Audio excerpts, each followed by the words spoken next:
అధ్యక్ష, యూరియా అంశానికి సంబంధించి కానీ ఫర్టిలైజర్ సంబంధించి కానీ ఈ అంశం కేంద్ర ప్రభుత్వ అధీనంలో ఉంది. ఉత్పత్తి అయినా ఎగుమతులైనా దిగుమతులైనా మొత్తం అంశం కూడా కేంద్ర ప్రభుత్వ పరిధిలో ఉంది.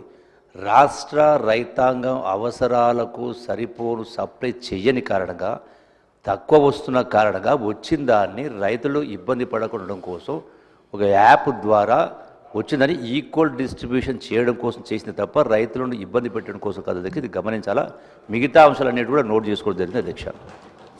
ఎడమబుజ్జు గారు. ధన్యవాదాలు అధ్యక్ష. ముందుగా నా నియోజకవర్గ ప్రజలందరికీ కూడా ప్రత్యేకమైన ధన్యవాదాలు తెలియజేస్తున్నాయి. ఎందుకంటే మొన్న లోకల్ బాడీస్లో మంచి ఫలితాలని మా దగ్గర ఇవ్వడం అనేది జరిగింది. అధ్యక్ష, మా ప్రజలందరూ కూడా ఒక మాట చెప్పి రావడం అనేది జరిగింది. నా నియోజకవర్గం అంతా కూడా కవ్వల్ టైగర్ జోన్. అక్కడ ఇందిరమ్మ ఇల్లు మన ప్రభుత్వం ఇస్తే అటవీ శాఖ అధికారులు ఒక ఇల్లు కూడా కట్టకుండా ఇబ్బందులు పడుతున్నారు. నిన్న కాదు మొన్న మా ఇన్ఛార్జ్ మంత్రి జూపల్లి కృష్ణారావు గారిని కూడా ప్రత్యక్షంగా తీసుకెళ్లేసి గ్రామాన్ని కూడా చూపించడం అనేది జరిగింది.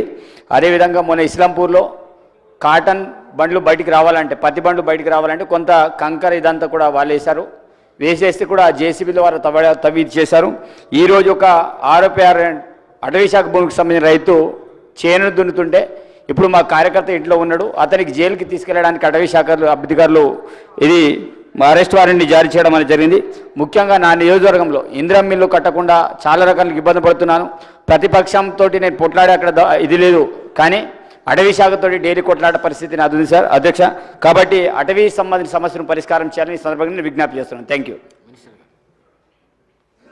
గౌరవ సభ్యులు చెప్పిన అంశాన్ని నోట్ చేసుకోవడం జరిగింది అధ్యక్ష. శ్రీ డాక్టర్ సంజయ్ గారు. ధన్యవాదాలు అధ్యక్ష. జైత్యాల నియోజకవర్గానికి సంబంధించి జైత్యాల పట్టణం ఓల్డెస్ట్ మున్సిపాలిటీ అధ్యక్ష. పట్టణం మధ్య నుండి యావర్ రోడ్డుని ఉంటుంది. అది గతంలో 60 ఫీట్లు ఉంటే 80 ఫీట్లు, తర్వాత 2021లో 100 ఫీట్లకు కూడా జీవో తీసుకురావడం జరిగింది. ఆ విస్తరణకు సంబంధించి గౌరవ ముఖ్యమంత్రి గారే మున్సిపల్ శాఖ మంత్రి గారు కాబట్టి వారి హౌస్లో కాబట్టి దయచేసి దానికి తగిన నిధులు ఇచ్చి కానీ టీడీఆర్ ద్వారా కానీ యావర్ రోడ్డు విస్తరణ అతి త్వరగా చేయించాలని కోరుతున్నాం. రెండవది, మాది ఇరిగేషన్ బాగా ఎక్కువ ఉన్న ప్రాంతం కమాండ్ ఏరియా. అక్కడ కాలువల మరమ్మతులు చాలా అవసరం ఉన్నాయి అధ్యక్ష, అదొకటి చూడాలి. థర్డ్, మా గౌరవ మంత్రివర్యులు లక్ష్మణ్ కుమార్ గారు కూడా సభలోనే ఉన్నారు, వారికి కూడా సంబంధించిన విషయం. మా ప్రాజెక్టు రోల్లవాగు దాదాపు పూర్తవుతుంది. అటవీ అనుమతులు రాక గేట్లు బిగించక ఇబ్బంది అవుతుంది.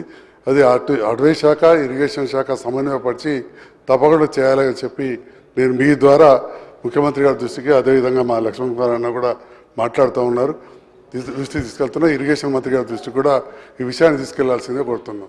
ధన్యవాదాలు అధ్యక్ష. మినిస్టర్ గారు నోట్ చేసుకోవడం జరిగింది అధ్యక్ష. శ్రీ కాలేరు వెంకటేష్ గారు.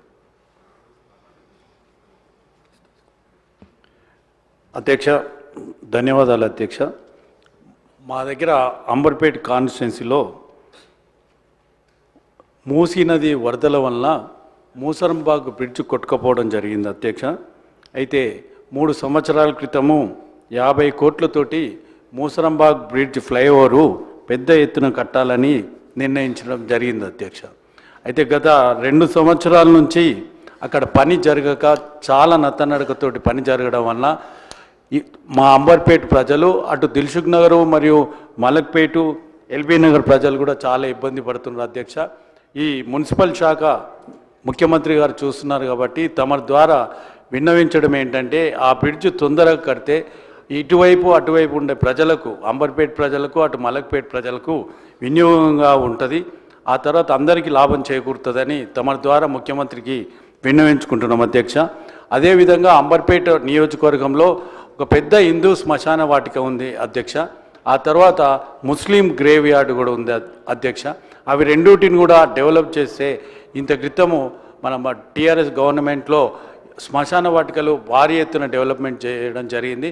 తమతోటి విన్నవించడం ఏంటంటే, ముఖ్యమంత్రి గారికి చెప్పి ఆ 2 గ్రేవ్ యార్డ్లు డెవలప్ చేస్తే బాగుంటుందని మీ ద్వారా కోరుతున్నాను అధ్యక్ష.